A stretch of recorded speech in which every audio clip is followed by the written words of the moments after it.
Je te le dis, une personne si jeune qui obtient des centaines de millions de dollars? C'est un dieu. Non, tu ne l'es pas, tu es privilégié, homme blanc, et tu as fait des conneries. De Brooklyn. Tu as fait des choses sales pour l'obtenir. De Brooklyn. Directement de Brooklyn à Dieu. L'histoire de Martin Shkreli pourrait être tellement simple. Un gamin génial se débrouille pour sortir de Brooklyn et pendant un bref instant devient le gestionnaire de fonds spéculatifs le plus notoire du monde. Il fait une grosse erreur et est condamné à 7 ans de prison ainsi qu'à des dizaines de millions de dollars d'amende.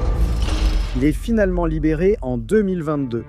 Il a tiré les leçons de ses erreurs et commence à mener une vie normale en tant que membre actif de la société. Mais Martin Shkreli n'est pas quelqu'un de normal, et ceci n'est peut-être que son histoire d'origine. L'arc du héros ne fait que commencer. Martin Shkreli s'est réinventé. Tu as eu 100 $ en 2009. Comment as-tu commencé? J'ai fondé Rétrofin, une entreprise pharmaceutique. Du célèbre entrepreneur pharmaceutique et gestionnaire de fonds. Face à l'attention et aux médecins et patients affirmant manquer d'accès à ce médicament, allez-vous revoir le prix? Non, Aux crypto-frères et dégénérés de premier ordre d'une ampleur épique, t'es une traînée. Tu sais ce que t'es? T'es une connasse maligne. qui cible désormais l'industrie crypto. En fait, on avait un petit groupe vraiment marrant en prison. C'était un peu pour rigoler, mais on l'appelait les voyous de la crypto. On était juste un groupe de mecs qui parlaient de crypto. En ces temps difficiles, Martin Shkreli n'est peut-être pas le héros dont nous avons besoin, mais celui que nous méritons. Et en tant que jeune entrepreneur, tu ferais mieux de connaître toute l'histoire de Shkreli. Et c'est amusant à regarder. Aujourd'hui, dans les biographies inspirantes, nous voulons explorer un autre personnage fascinant, à savoir Martin Shkreli. Pourquoi les dégénérés du monde entier le vénèrent-ils? Et quelles leçons Maître Shkreli peut-il enseigner aux jeunes ambitieux qui essaient de réussir dans les affaires? Brooklyn Mars, 1983. La réputation de la ville pour la criminalité et le désordre fait pleinement partie du quotidien des New-Yorkais. Le trafic de drogue illégale prospère, faisant grimper le taux de meurtre et divisant la ville en zones contrôlées par différents barons de la drogue. Cette période devient connue sous le nom d'épidémie de crack. C'est peut-être une coïncidence ou peut-être l'aura absolument giga charismatique de Martin Shkreli lorsqu'il était bébé, mais les choses commencent à s'améliorer à l'époque où Martin naît. Les années 80 sont une période d'optimisme mesuré à New York. Le boom de Wall Street alimente le marché immobilier spéculatif et le taux de chômage baisse de façon notable. Martin a lancé quelques fonds spéculatifs, a gagné des millions et est devenu célèbre probablement avant même de perdre sa virginité. C'est certain, il devait venir d'un milieu familial privilégié, le privilège blanc. Mais ce que tu es, c'est un pseudo noir, un fichu homme blanc privilégié. Martin est né de parents immigrés albanais et croates avec peu d'argent. Tous deux faisaient des petits boulots de nettoyage. Un membre de sa famille souffre d'une dépression résistante au traitement. Cela pousse Shkreli à s'intéresser à la chimie et lorsque son père lui offre un exemplaire du livre de George Soros, L'alchimie de la finance, il se passionne aussi pour la finance. Enfant, je m'intéressais aux actions et mes amis se moquaient toujours de moi. Son idole, C'est Pikachu? Bill Gates. Merde! Les gens disaient que Microsoft était l'empire du mal, mais moi, je voyais juste un empire. Martin décide d'étudier l'administration des affaires, ce qui lui donne beaucoup d'options de carrière. Il fréquente le Baruch College, une université publique de New York, qui a tendance à produire des personnalités controversées. Aux États-Unis, université publique est le mot codé pour « je ne peux pas me permettre une université privée » et son prestige rivalise avec celui de KPMG comparé à Blackstone. Les universités de l'Ivy League sont toutes privées, par exemple. Un gars a eu l'idée brillante d'inventer le terme « Public Ivies » pour désigner des universités publiques exceptionnellement prestigieuses. Mais avez-vous déjà entendu parler des Sylvie publiques ? Je ne crois pas. Encore plus impressionnant, c'est que Martin parvient à entrer dans le fonds spéculatif Cramer-Berkowitz à l'âge de 17 ans. C'était le fonds spéculatif de Jim Cramer, un gars qui travaille maintenant pour CNBC et qui est surtout connu pour donner des conseils boursiers médiocres à la télévision. Mes gars sont dans ce métier depuis 25 ans et ils perdent leur emploi et ces entreprises vont faire faillite. Et il est fou, ils sont fous, ils ne savent rien. Et dès le départ, Martin montre un talent pour gagner de l'argent. Seulement environ 15% des médicaments qui commencent les essais cliniques sont un jour approuvés par la FDA. Mais en cours de route, il y a beaucoup d'occasions de faire du battage. Et les entreprises de biotechnologie adorent se faire mousser, multipliant les déclarations exagérées sans être proches de mettre un produit sur le marché. En repérant ces exagérations dans les biotechnologies et en vendant leurs actions à découvert, vous pouvez gagner beaucoup d'argent. Et c'est ainsi que Martin a gagné ses premiers points de réputation importants en travaillant chez Kramer Berkowitz. Un ingrédient essentiel lorsqu'on essaie de lever un fonds et de devenir extrêmement riche. Je suis différent. Oui, je suis capitaliste. J'aimerais faire une fortune encore plus grande. Martin Shkreli obtient son diplôme à 21 ans avec une licence. Il fait de courts passages chez Intrepid Capital Management et UBS Wealth Management. Ici, il apprend non seulement à évaluer quantitativement les correspondances sur OkCupid, mais il renforce aussi ses compétences de singe d'Excel en finance. Maintenant, il est prêt pour son premier grand coup de joueur. En 2006, il lance son premier fonds spéculatif, Elea Capital Management, qui fait essentiellement faillite 2 ans plus tard. C'est en fait une histoire assez drôle. En 2007, Lehman Brothers a poursuivi Ilya pour ne pas avoir couvert une transaction d'options de vente. Essentiellement, Shkreli a parié que les marchés allaient baisser, mais ils ont augmenté et Ilya Capital de Shkreli n'avait pas assez de capital pour couvrir l'option de vente. Donc Lehman Brothers les a poursuivis, ils ont gagné le procès et Martin devait encore 2,3 millions de dollars américains à Lehman Brothers. Dans un retournement amusant, Lehman s'est effondré avant de récupérer l'argent du jugement. Quoi qu'il en soit, le fonds spéculatif de Martin fait faillite et il décide de faire la seule chose logique que n'importe quel autre dégénéré approuverait sans réserve. Il lance un deuxième fonds spéculatif. La société s'appelle MSMB Capital, un fonds spéculatif spécialisé dans l'investissement en biotechnologie et en pharmacie. Secteur en plein essor à Wall Street. Avec MSMB, le roi des géants veut faire ce qu'il a toujours su faire de mieux, vendre à découvert des actions de biotechnologie. Mais ce n'est pas tout, il y a un autre élément, et cela explique parfaitement pourquoi Martin parle aujourd'hui couramment le langage des géants. En plus de vendre des entreprises à découvert, MSMB décrit les failles des sociétés sur lesquelles il parie à la baisse sur Internet. Dans divers salons de discussion boursiers, Shkreli poste des messages provocateurs sur différentes actions bien avant que cela ne devienne à la mode. Et il devient encore plus créatif dans une entreprise qu'il lance sous l'égide de MSMB. Retrofin. Retrofin est une entreprise tout à fait normale, axée sur la biotechnologie pour créer des traitements contre des maladies rares. Rien de suspect ici. Ah, et il poste des messages provocateurs sur Retrofin et d'autres entreprises de biotechnologie en utilisant des comptes de rappeurs gangsta sur Twitter. Par exemple, regardez ce magnifique tweet de Legit Biotech. Retrofin, ce mauvais garçon va exploser à la hausse et ces idiots vont encore pleurer. Dans un incident bref mais étrange, 3 comptes Twitter d'Alias sont découverts sous le contrôle d'employés non identifiés de Retrofin. Ils correspondent à l'adresse IP du siège de Retrofin. Dans un véritable esprit de dégénérescence, les comptes font la promotion de l'action Retrofin et dénigrent d'autres actions pharmaceutiques. Mais ce n'est que la partie émergée de l'iceberg. Dans un triste retournement de l'histoire de notre héros, les enquêtes mènent à l'arrestation de Shkreli par le FBI après que les autorités commencent à examiner sa période chez MSB Capital Management et Retrofin. Il s'avère qu'en levant des fonds pour Retrofin, Martin n'a pas tout révélé sur ce qui se passait en coulisses chez MSMB. Il a pris une position vendeuse très agressive sur une action appelée Araxichik, et cette opération boursière a échoué de façon spectaculaire. Ça a explosé et il a perdu tout l'argent de MSMB ou pratiquement tout l'argent de MSMB Capital, donc il était ruiné. Selon Stewart, Shkreli garde la destruction du fonds pour lui, allant même jusqu'à la cacher à ses employés. Le conseil d'administration de Retrofin décide de remplacer Shkreli en septembre 2014 et il démissionne de l'entreprise le mois suivant. En plus, après le départ de Shkreli, Retrofin intente un procès de 65 millions de dollars américains contre lui. À 31 ans, Shkreli est tombé bien bas. Entreprise en faillite, procès, des millions de dollars à rembourser. Est-ce la fin de Shkreli? C'est là que l'intrigue se corse.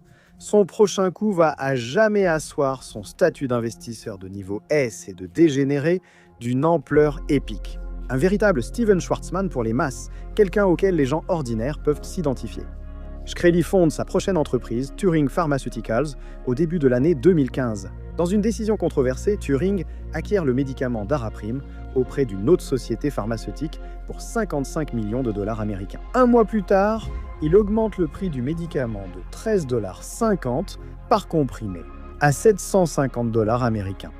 Du jour au lendemain, Shkreli devient le symbole de la cupidité capitaliste en Amérique, ce qui lui vaut le titre de l'homme le plus détesté d'Amérique. Martin Shkreli, là, qui a été appelé l'homme le plus détesté d'Amérique. L'homme le plus détesté d'Amérique. L'homme le plus détesté d'Amérique. L'homme le plus détesté d'Amérique. On oublie souvent que Martin apporte en réalité beaucoup de valeur à la communauté. Ses introductions à l'investissement et ses diffusions en direct sur la finance ont été visionnées des centaines de milliers de fois. Il a probablement aidé plus de jeunes ambitieux à devenir financièrement instruits que n'importe quelle autre personne sur cette planète. Bon sang, ce gars est en direct presque plus souvent que Gary Vee, et c'est ça la grande et belle chose à propos de Shkreli. D'habitude, quand on entend parler des gigachats dans les médias, il est très difficile de se faire une opinion sur eux. Tu utilises les rares discours et interviews qu'ils ont donnés aux médias traditionnels. Mais Martin propose des heures et des heures de diffusion en direct authentique. Et si tu regardes ces vidéos, tu peux te faire une idée du vrai Shkreli. Pas seulement ce que les médias présentent en essayant de nous aveugler, mais une personnalité profondément empathique et attentionnée. Et un peu déjantée, bien sûr.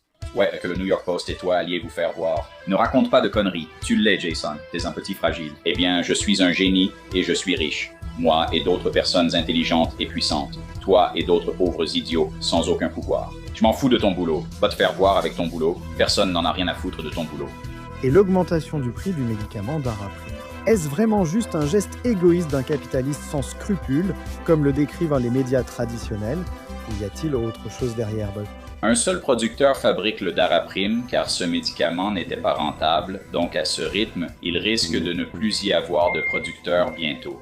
Le plus grand risque pour le Daraprim, ce n'est pas qu'il soit trop cher. Le plus grand risque pour le Daraprim, c'est qu'il ne soit pas assez cher. Aucun nouveau médicament contre la toxoplasmose n'a été développé en 75 ans et personne n'a cherché à en créer. Parce qu'il n'y a pas de cycle de vie ou de continuité de profit dans ce domaine. Pensez à la personne qui meurt d'une toxoplasmose résistante au Daraprim. Dites-leur en face qu'ils ne devraient pas avoir le nouveau médicament. Parce qu'ils pensent qu'une compagnie d'assurance devrait payer moins cher pour le Daraprim que... J'ai un ami qui meurt de la dystrophie musculaire de Duchenne. J'ai dépensé 20 millions de dollars sans réussir à trouver un médicament pour Charlie. Créer un médicament ne nécessite pas un marathon de marche, ni un sourire sur le visage de votre ami, ni quoi que ce soit de ce genre. Ou que vous m'aimiez. Créer un médicament nécessite 50, 100, 200 millions de dollars et quelqu'un comme moi qui a le cran de dire qu'il est prêt à gagner assez d'argent pour sauver une vie. Et je me fiche vraiment de votre ami idiot, de vous ou de qui que ce soit d'autre. Je me soucie des gens comme Charlie et sa mère Tracy. Merci d'avoir appelé. Mais tout cela n'a pas d'importance. L'augmentation des prix fait de lui l'ennemi public numéro 1, et les autorités sont impatientes de découvrir d'éventuels méfaits du passé.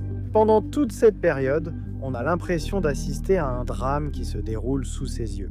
Et vous savez, en effet, la situation ne s'améliore pas du tout pour notre protagoniste. Shkreli est assigné à comparaître devant une commission de la Chambre des représentants des États-Unis pour répondre à des questions concernant l'augmentation du prix du Daraprim. Nous attendons que Shkreli fasse une déclaration. S'il le fait, le voici. Écoutons. Sur les conseils de mon avocat, je ne ferai pas de déclaration. Je voudrais vous poser quelques questions. Que diriez-vous à cette femme enceinte, célibataire, qui pourrait avoir le sida sans revenu? Elle a besoin de Daraprim pour survivre. Que lui dites-vous quand elle doit faire ce choix? Que lui dites-vous? Sur les conseils de mon avocat, j'invoque mon droit au silence en vertu du 5e amendement et je refuse respectueusement de répondre à votre question. Shkreli invoque son droit au silence en vertu du 5e amendement en réponse à chaque question des membres du comité, sauf pour deux. L'une pour confirmer la prononciation de son nom. Et est-ce que ça se prononce Shkreli? Oui, monsieur. Et un autre pour affirmer qu'il écoutait. Tu écoutes? Oui. Le 17 décembre 2015, Shkreli est arrêté par le FBI. Ironiquement, sa condamnation n'a absolument rien à voir avec l'augmentation des prix des médicaments. Il a été reconnu coupable de 2 chefs de fraude sur titre et d'un chef de complot en vue de commettre une fraude sur titre. Les 2 premiers chefs d'accusation concernaient d'anciens fonds spéculatifs qu'il dirigeait. Il a été reconnu coupable d'avoir menti aux investisseurs, de les avoir induits en erreur afin de lever des fonds. Le dernier chef d'accusation concernait le contrôle illégal ou la tentative de contrôle du cours des actions de son ancienne société de biotechnologie, Retrofin. Shkreli qualifie sa poursuite judiciaire de chasse aux sorcières d'ampleur épique, tout en restant heureux. Même s'il a été reconnu coupable de 3 chefs d'accusation, il a été déclaré non coupable de 5 autres chefs d'accusation. Un court moment de soulagement, mais ce ne serait pas une histoire parfaite sans une autre grosse erreur. Le 13 septembre 2017, sa caution est révoquée. Martin tweet qu'il offre 5 000 $ pour une mèche de cheveux d'Hillary Clinton. Le juge n'apprécie pas ce genre d'humour façon Wall Street Bets et considère le tweet comme une incitation à l'agression. Shkreli s'excuse pour la publication, mais il est envoyé dans un centre de détention en attendant sa condamnation. Le 9 mars 2018, Shkreli est condamné à 7 ans de prison fédérale. Avons-nous atteint la fin de l'histoire ? Certainement pas, ce n'était que l'histoire d'origine. L'arc du héros est sur le point de commencer. Shkreli a été libéré à la mi-mai de prison et il est actuellement en détention communautaire. Cela signifie qu'il est assigné à résidence ou dans une maison de transition. La date de libération prévue de Shkreli par le bureau des prisons est le 14 septembre. Les paris de Wall Street, les auditions au Sénat, les hausses de prix et bien sûr une véritable inquiétude pour Aranda. C'est douloureux d'en parler même. On pourrait penser que rien ne peut être plus dégénéré. Mais as-tu entendu parler de la crypto ? En prison, on avait en fait un petit groupe vraiment marrant, c'était un peu pour plaisanter, mais on l'appelait les voyous de la crypto. On était juste un groupe de gars qui parlaient de crypto. Et j'ai passé beaucoup de temps à leur expliquer ce qu'était la cryptographie, pourquoi le Bitcoin existe, pourquoi ça compte.